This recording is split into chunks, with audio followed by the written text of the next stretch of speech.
நமஸ்காரம். உங்கள் கல்பனா ஸ்ரீகாந்த். அக்டோபர் மாதம் பலனை பற்றி தான் பார்க்க போகிறோம். யாருக்கு? ரிஷபராசி. ரிஷபராசி அப்படின்னாலே அதுக்கு ஃபஸ்ட்டு வேர்ட் சொல்லக்கூடியது ஒரு உற்சாகம், ஒரு ஹியூமர் சென்ஸ். எப்படிப்பட்ட டயர்ட்னஸ் எதில் போகுது? நம்ம ஒரு ஹியூமர்னால ஒரு ஜோக் கேட்குறோம். ரொம்ப டயர்டாக இருந்தால் என்ன பண்ணுறோம்? உங்களுக்கு ஜோக் சொன்னாங்களோ அல்லது ஒரு ஜாலியாக நடந்தாலோ நமக்கு அந்த உற்சாகம் வந்துடுது இல்லையா? அந்த உற்சாகம் அப்படின்றது பிறப்பிலேயே இருக்கிறது ரிஷபராசி அன்பர்களுக்கு. அதே மாதிரி மனசார ஒரு விஷயத்தை உணர்றவங்க, அதை ஒருத்தருடைய கஷ்டம் நஷ்டம் எதுவாக இருந்தாலும் அவங்களுடைய இடத்துலயே இருந்து உணரக்கூடிய ஒரு குணம் ரிஷபராசி அன்பர்களுக்கு இருக்கு. உணர்னா மட்டும் போதுமா? அதை அவங்கள ஜாலி ஆக்கிறதும் அதுலேருந்து விடுபடுறதுக்கு அவங்களுக்கு வழி காமிக்கிறதுக்கும் உண்மையான வழியை காண்பிக்கிறதும் ரிஷபராசி அன்பர்கள் தான். அப்படிப்பட்டவங்களுக்கு இந்த அக்டோபர் மாதம் எப்படி இருக்கு அப்படின்றத நம்ம பார்க்க போகிறோம். சரி, நம்ம சேனலை நீங்கள் இன்னும் சப்ஸ்கிரைப் பண்ணலன்னா என்ன பண்ணணும்? சப்ஸ்கிரைப் பண்ணிடணும், பெல் பட்டனை ப்ரெஸ் பண்ணணும், ஆல் என்ற ஆப்ஷனை சூஸ் பண்ணணும். சரி, ஒவ்வொரு செக்மெண்ட்டாக நம்ம பார்க்கலாம். எல்லாருக்கும் ஃபஸ்ட்டு என்ன வேணும்?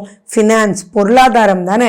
உங்களுக்கு இந்த மாதம் ஒரு வித்தியாசமான அப்லிஃப்ட்மெண்ட் இருக்கு. எப்படின்னு சொல்லட்டுமா? செலவுகள் குறையும். என்ன மேடம் சொல்றீங்க? எக்கச்சக்கமான பத்திரிகைகள் வீட்டில் உட்கார்ந்துட்டு இருக்கே, சொல்லவா வேணும்? பண்டிகை வேற இருக்கே. அண்ட் அந்த பண்டிகை என்ன சும்மா விடுற பண்டிகையா? விஜயதசமி ஆச்சு, நவராத்திரி ஆச்சு, அண்ட் தீபாவளி ஆச்சு. அப்படின்னா எஸ், இந்த காலகட்டத்தில் உங்களுக்கு அப்லிஃப்ட்மெண்ட்டும் கிடைக்குது, பல ரூபத்தில் செலவுகளும் குறையுது. மேபி எனக்கு தெரியாது, மேபி ஒரு பெரிய டிஸ்கவுண்ட் இருக்கக்கூடிய இடத்துல நீங்கள்லாம் ஜவுளி எடுப்பீங்களோ எனக்கு தெரியாது. ஸோ ஆனால் ஷுவர் செலவுகள் குறைஞ்சு உற்சாகம் கூடக்கூடிய வகையில் இருக்குது. அதே மாதிரி இப்போ நிறைய விஷயங்கள் பார்த்தீங்கன்னா 6ஆம் வீட்டில் சுக்கிரன் இருந்தால் நாட் குட் அப்படின்றது ஜென்ரல் கான்செப்ட். ஆனால் துலா ராசிக்கும் உங்களுக்கு ரிஷபராசியிலிருந்து துலாம் 6ஆம் வீடு, அங்கு சுக்கிரன் இருக்கிறது உங்களுக்கு குதூகலத்தை அதிகப்படுத்தும். அதே மாதிரி அங்க யாரோட சேர்றாரு? சூரியனோட சேர போறாரு. அப்போ அந்த சூரியனும் அங்க வரும்போது பாத்தீங்கன்னா செவ்வாயினுடைய பார்வை வேற படப்போகுது. அப்போ அந்த செவ்வாய் சூரியன்னு சொல்லும்போது பல விஷயங்கள் வித்தியாசமா நீங்க டேக்கிள் பண்ணி உங்களுடைய உற்சாகத்தினால் பெரிய அப்லிஃப்ட்மெண்ட் கிடைக்க போகுது. ஃபர்ஸ்ட் ஒரு விஷயம் நான் சொல்றேன். யாருக்கெல்லாம் ஃபாரின் சான்ஸ் ஆப்பர்ச்சுனிட்டி ஜாதகத்தில் பிறக்கும் போது இருந்து ஆனால் போகவே முடியல, என்னமோ நடக்குது அப்படின்றீங்களோ அவங்களுக்கெல்லாம் ஃபாரின் போகக்கூடிய சான்ஸ் அதிகமாக இருக்குது. அது தொழில் ரீதியாகவும் இருக்கலாம், அல்லது நீங்கள் ஒரு கார்ப்பரேட்டில் வேலை செஞ்சு உங்களை அப்ராட் அனுப்பக்கூடிய ஒரு வாய்ப்பாகவும் இருக்கலாம். ஸோ ஃபாரின் சான்ஸ் மிதமிஞ்சி இருக்கு. அண்ட் மேலும் லாபஸ்தானத்தில் ராகு வேற இருக்கு இல்லையா? அப்போ என்ன ஆகும் அப்படின்னா நீங்கள் போகக்கூடிய விசிட் லாபகரமாக அமையும். And Rahu is called a multiplier. So அது மல்டிப்ளிகேஷனில் உங்களுக்கு காமிக்குமே ஒழிய அப்போ உற்சாகத்துக்கும் குறைவு இருக்காது, ஃபினான்ஸுக்கும் குறை இருக்காது. அதே மாதிரி இப்போ நீங்கள் போகணும் அப்படின் போது உங்களுடைய மேபி உங்களுடைய கார்ப்பரேட்டே அந்த செலவெல்லாம் எடுத்துக்கலாம், அல்லது நீங்கள் பிஸ்னஸ்க்காக போகும்போது அந்த பிஸ்னஸ் கொடுக்கக்கூடியவனே உங்களுக்கு டிக்கெட் எடுத்து கொடுத்துடலாம். இந்த மாதிரி எப்படி நடக்கும்ன்றது தெரியாது, ஆனால் செலவுகள் குறைஞ்சு அப்லிஃப்ட்மெண்ட் அதிகப்படியாக வரக்கூடிய வாய்ப்பு. அது மட்டும் என்னங்க, உங்களுக்கு 2ஆம் வீட்டில் செவ்வாய் உட்கார்ந்துட்டு இருக்காரு. அவர் 3ஆம் வீட்டுக்கு டிராவல் பண்ண போறாரு 20ஆம் தேதி. ஸோ இது ரெண்டும் வச்சு பார்க்கும்போது பார்த்தீங்கன்னா உங்களுக்குள்ளேயே நிறைய தைரியம் வரும். நிறைய விஷயங்களுக்கு உங்களுக்கு ஒரு டெக்னிக், வியூகம்னு நம்ம சொல்றோம் இல்லையா? வாழ்க்கைன்றதே ஒரு போர் தான். ஆனால் அந்த போரை ஜெயிக்கிறதுக்கு வேண்டிய வியூகங்கள் இருக்கு இல்லையா? அந்த வியூகம் இப்போ உங்க கண்ணுக்கு நேர் முன்னாடி நிற்கும். அந்த வியூகம் நிற்கிறது மட்டும் இல்லை, அதுக்கு உங்களோட இருக்கிறவங்க, உங்களுடைய நட்பு வட்டாரம், உங்களுடைய பார்ட்னர்ஷிப், அது பிஸ்னஸாக இருக்கலாம், டீம் மெம்பர்ஸாக இருக்கலாம், யாராக இருந்தாலும் அந்த வியூகத்தை புரிஞ்சுக்குவாங்க. அதே மாதிரி உங்களுடைய லீடர்ஸ் அதுக்கு ஓகேன்னு சொல்லணும் இல்லையா? உங்களுடைய ஹெட், டீம் லீடராக இருக்கலாம், யார் வேணாலும் இருக்கலாம், அவங்க எல்லாம் புரிஞ்சுக்கிட்டு உங்களுக்கு கை கோத்து அந்த வியூகத்துக்கு உண்டான வழியை அமைச்சு அவங்களும் சப்போர்ட் பண்ணி ஜெயிக்கிறதுக்கு பல ரூபத்தில் இருப்பாங்க.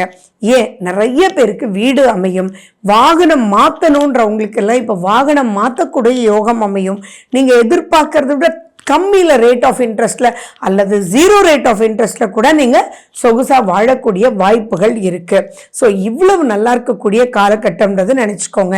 இன்னொன்று நீங்கள் கேட்கலாம், மேடம் 6ஆம் வீட்டில் சுக்கிரன் இருக்குது, 7ஆம் வீட்டுக்கு அவர் 12ஆம் தேதி போயிடுறாரு, எப்படி மேடம் இருக்கும், குரு வேற வக்ரம் ஆகுதுன்னு. ஜென்ம குரு வக்ரமாகிறது சுபம் தானே. அப்போ அந்த சுபம் எப்படி இருக்கும்? நீங்கள் நினைக்கிறத விட புது புது புது முயற்சி, புது கோஆர்டினேட்டிங் பீப்புள், புது ஐடியாஸ் எல்லாமே ஏற்பட்டு அதனால் குதூகலமும் ஏற்பட்டு ஒரு ப்ராஜெக்டை சாதிச்சு உங்களுக்கு வேண்டிய புகழ் கீர்த்தி எல்லாமே கிடைச்சு நிறைய பேருக்கு இப்போ அவார்ட்ஸ் கூட கிடைக்கும். அவார்ட்ஸ்ன்னு சொல்லும்போது ஃபஸ்ட்டு யாரை ஞாபகம் வரும்? கலைத்துறையில் இருக்கிறவங்களுக்கு எல்லாம் இப்போ பெரும் லெவலில் வெற்றி ஏற்படும்.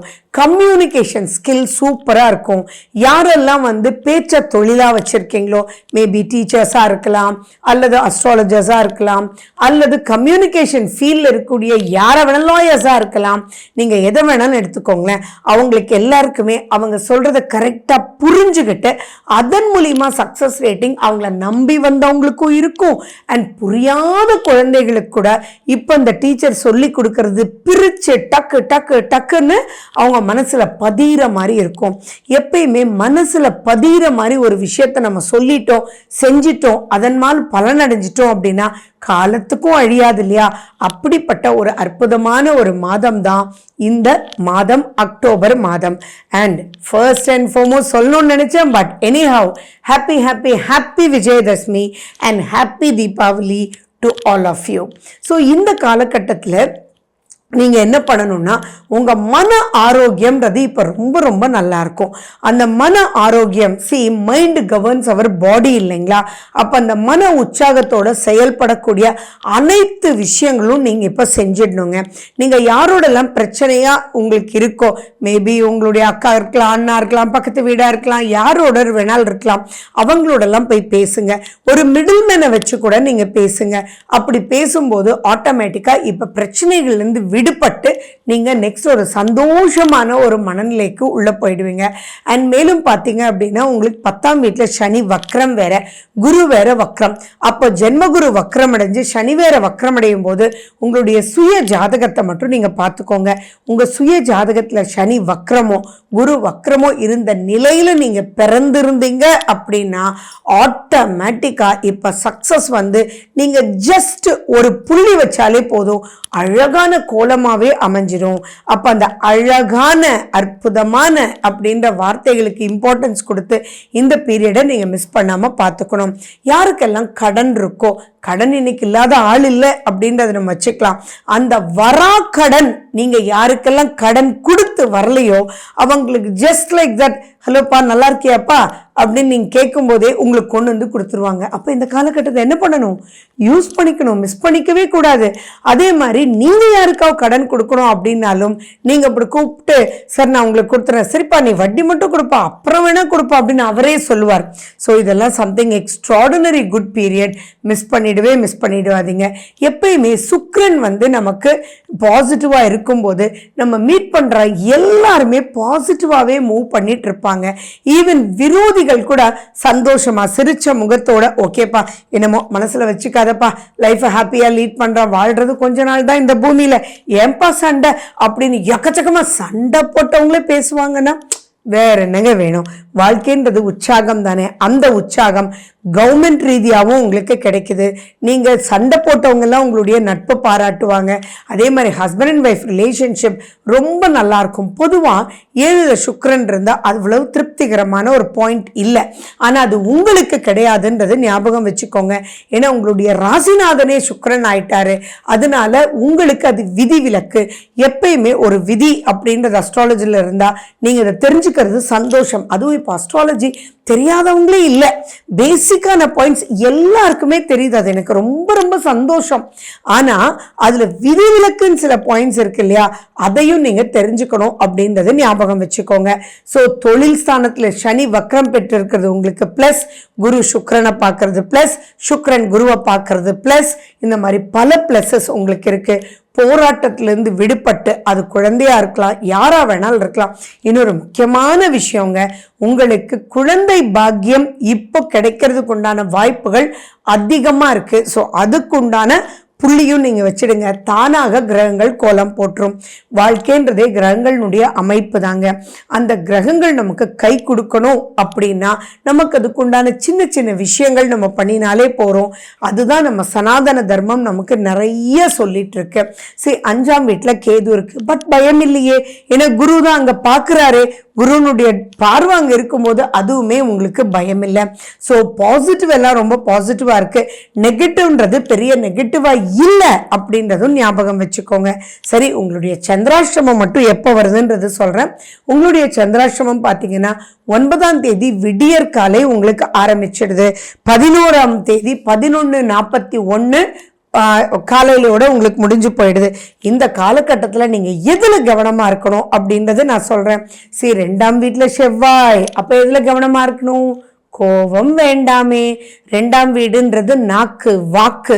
அந்த இடத்துல வார்த்தைகளை யோசிச்சு விடுவோமே.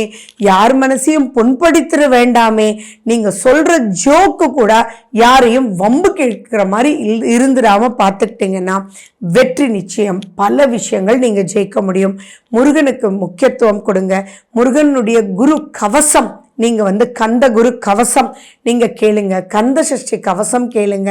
துர்க்கை அம்மனுடைய வழிபாடுகள் நீங்கள் பண்ணுங்க. இதெல்லாம் பண்ணும்போது ஆட்டோமேட்டிக்காக அனைத்து நெகட்டிவும் போயிடும். அனைத்து பாசிட்டிவும் நீங்கள் ரீச் பண்ணி உண்மையான தீபாவளி கொண்டாட்டம் நீங்கள் பார்க்க முடியும். ஓகே, ஸோ இந்த காலகட்டத்தை யூஸ் பண்ணிக்கோங்க, மிஸ் பண்ணிடாதீங்க. யூஸ் பண்ணிக்க என்ன பண்ணணும்? சுய ஜாதகத்தில் இருக்கக்கூடிய கிரகநிலையை அனலைஸ் பண்ணி இதோட மேட்ச் பண்ணி இந்த மந்தில் எது எது நீங்கள் அச்சீவ் பண்ணணுமோ அதை அச்சீவ் பண்ணிக்கணும். ஓகே, நன்றி, வணக்கம்.